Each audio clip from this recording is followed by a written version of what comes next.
Vaesen is one of the most atmospheric RPGs in the past decade. Beautiful art, rich folklore, a world that feels alive. And yet, it's also one of the most misunderstood.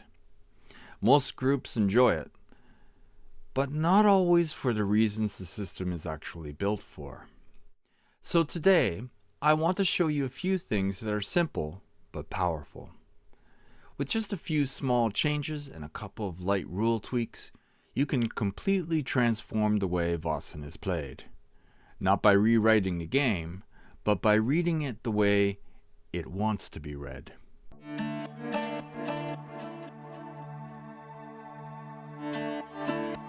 The rulebook describes Vaesen as ancient, intelligent beings tied to the land. They are neither monsters nor villains. They aren't inherently hostile either. They just are. They are dangerous, though, in the way any forces of nature are. Unpredictable, territorial, shaped by old rules humans barely understand. And here's the thing. Vaesen arrives where human presence, emotion, and shared stories have shaped the land. They aren't born from human belief, but they're bound to humanity all the same, drawn to the places where our presence, our fears, and our stories have left a mark on the land. To make this playable, the RPG gives us one clean metaphysical rule. Vaesen appear when human imbalances disturb the old order. It's elegant, it's clear, it keeps the mysteries human-centered. But here's where things get complicated.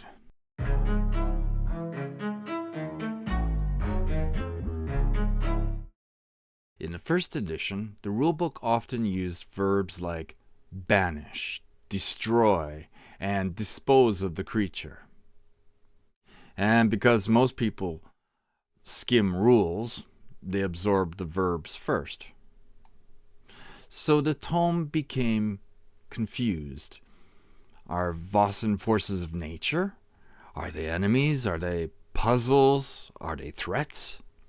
The text supported all of these interpretations at once, which made the intended playstyle hard to read. The revised edition, 2025, smooths out many mechanical issues and clarifies the flow of investigations, and that alone reduces some of the tonal difficulties. But the underlying problems still remain. The metaphysics say spirits of imbalance, while the action verbs still lean towards monster removal.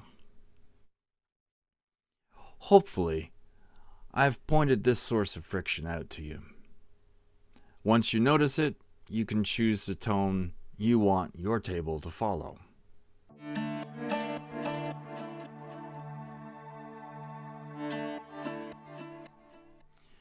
We understand that the society had history before the players get involved.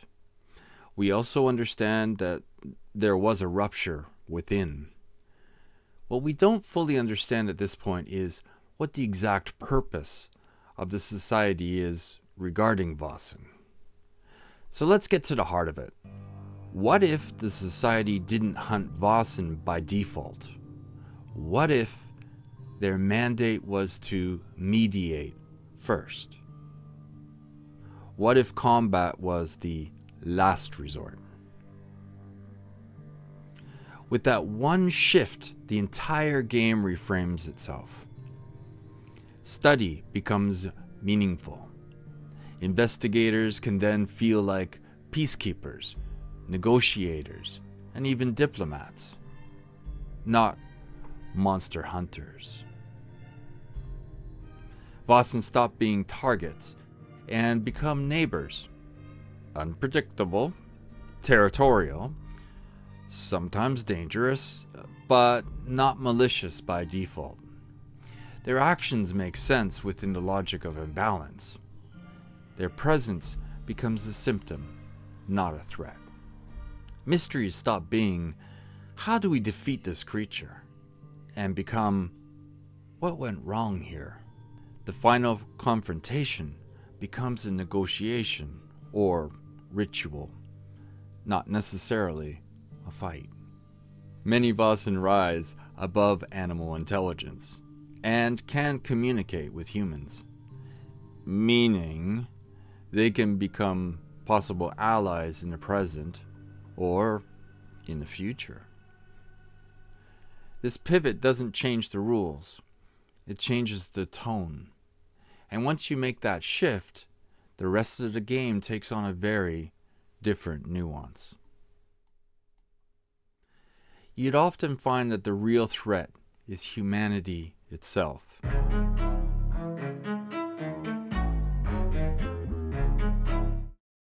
The site is one of Vaesen's signature ideas. It explains why the characters are involved at all, but mechanically, it's vague. The sight, dark vision, night vision, all of these are narrative traps for games. Is the sight always on? Selective? Does it work by degree? Different tables answer differently, and each answer creates a different kind of game. Here's the core problem. The theme says you can see the unseen. The mystery structure says you shouldn't know what you're dealing with yet. And this is where something important gets overlooked. The world is full of Vaesen. Not rare, not occasional. They're everywhere. If the site shows everything, the problem isn't that the players see the culprit. It's that they might see too much. So we need to decide, how should the site actually work?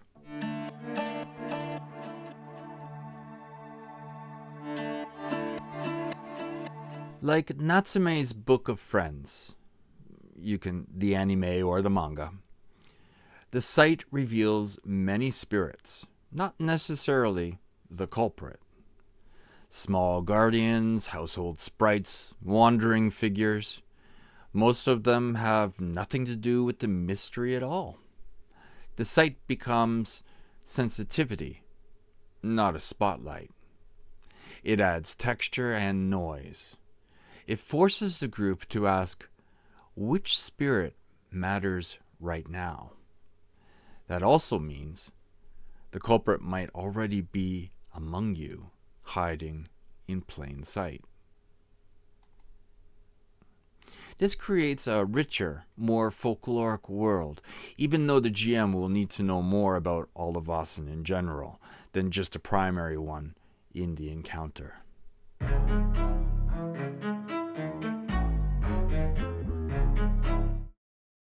In this version, the site isn't always on. Players choose when to use it. I use my site.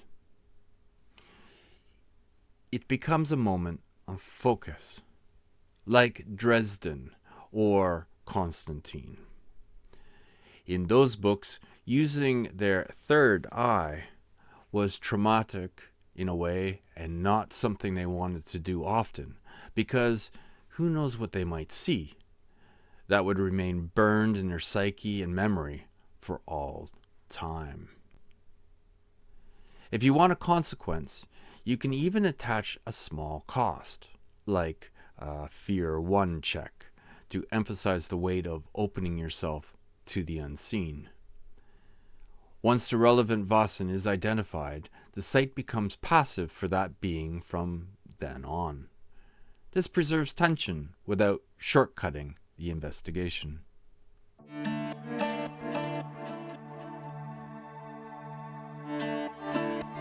Vaesen is described as a horror game, but that doesn't mean the tone should be constant dread. When everything is frightening, nothing is.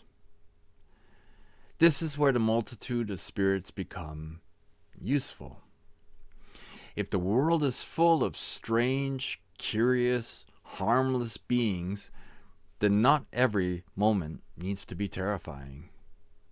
A bit of whimsy can't hurt. Actually, it provides contrast. Warmth gives the world texture. It lets the characters breathe. And it helps players form attachments. And once they care about something, that's when horror lands. True horror is when all is taken away, all joy and all hope, not just jump scares. Hence why the heroine always wins in the end, right? Horror works best as a disruption, not a default state.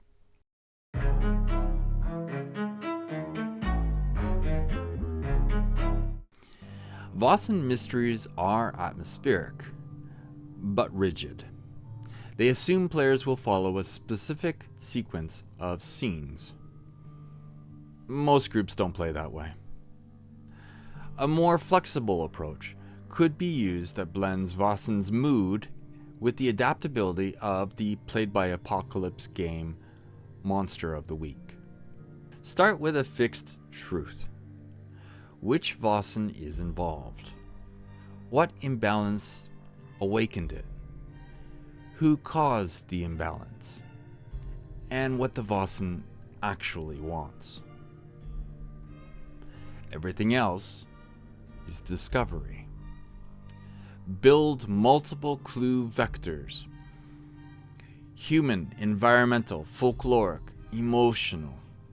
These aren't tied to locations. They appear wherever players look.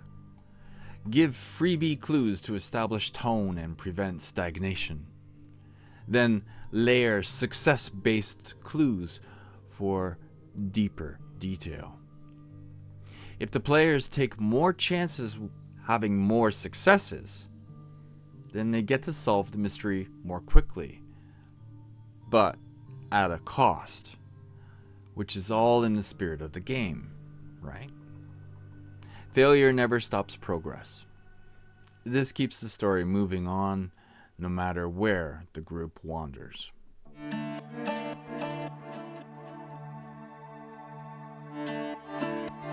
In the rulebook, the confrontation is the final scene. But what if it wasn't? What if the confrontation was just one moment in a series? Think of Strahd in Ravenloft. His early appearances aren't battles. They're more like signals, cameos. Vaesen can work the same way. Early warnings, mid-mystery escalations, dreams, environmental shifts. These aren't necessarily fights in themselves. They're expressions of imbalance, and if you know about Strahd, potentially quite scary at the start. But this is, of course, up to the table. If the world is full of spirits, the first confrontation can happen immediately. A glimpse, a warning, a misunderstood gesture. Not to resolve the mystery, but to set the tone. And this gives the mystery a rhythm. And by the time the final confrontation arrives, it feels earned.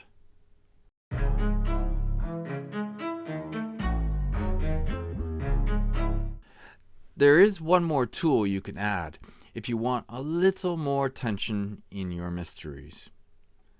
A visible countdown. This also comes from Monster of the Week and other PBTA systems. Instead of the GM secretly escalating danger behind the scenes, the countdown is placed right on the table. Everyone can see it. Each time the investigators hesitate, or the imbalance grows, or the Vaesen reacts, the countdown advances. Some groups love this. It adds pressure. It makes the world feel alive. It turns the mystery into a ticking clock. Other groups find it stressful or distracting, and that's completely fine. It's optional. Use it only if it fits the tone you want. But when it works, it gives Vaesen a wonderful sense of momentum, a feeling that the supernatural world is moving whether the investigators are ready or not.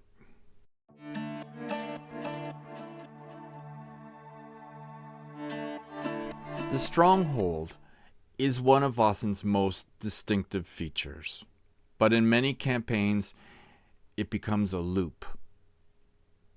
A boring loop, to say the least. Investigate, travel, return, repeat.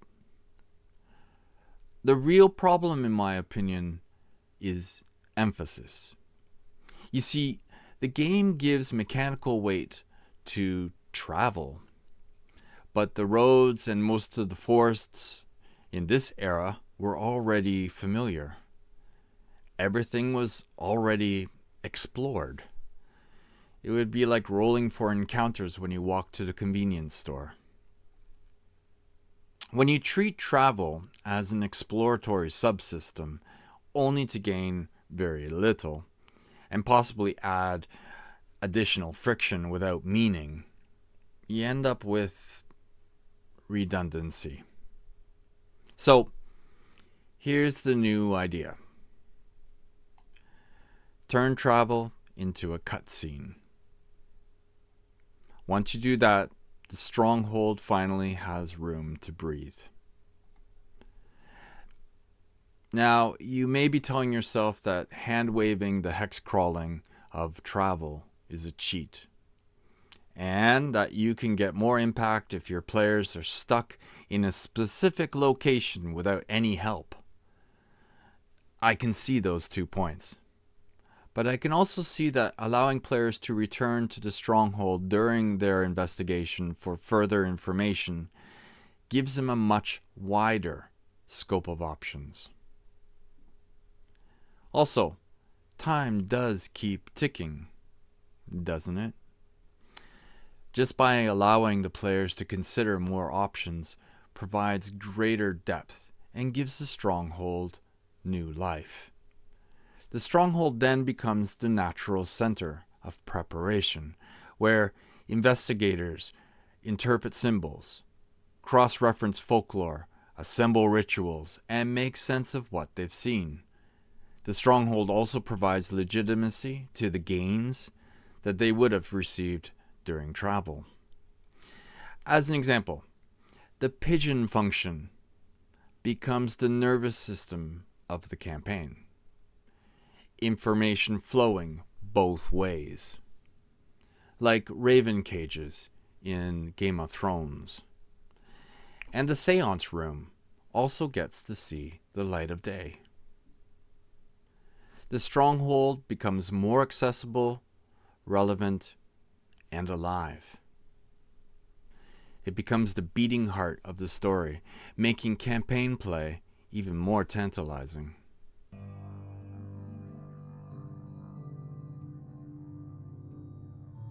Vaesen is already remarkable, but some of its best ideas are hidden behind tone mismatches and ambiguous mechanics. We didn't replace the rules, we clarified them. Mediation over hunting, 2 coherent models for the site, tone management through contrast, a hybrid mystery structure, early and ongoing confrontations, optional countdowns, travel as cutscenes, the Stronghold as the campaign center. Once you make these shifts, once you let the world fill with spirits, let the mystery breathe, and let the society matter, Vaesen becomes something rare. A game where folklore, investigation, and emotional storytelling reinforce each other. A game where the supernatural isn't an enemy, but a presence. A game that feels old, strange, and alive. And this is the version many players sense, but never quite reach. A version that was always there, waiting between the lines. All it takes is a different way of seeing.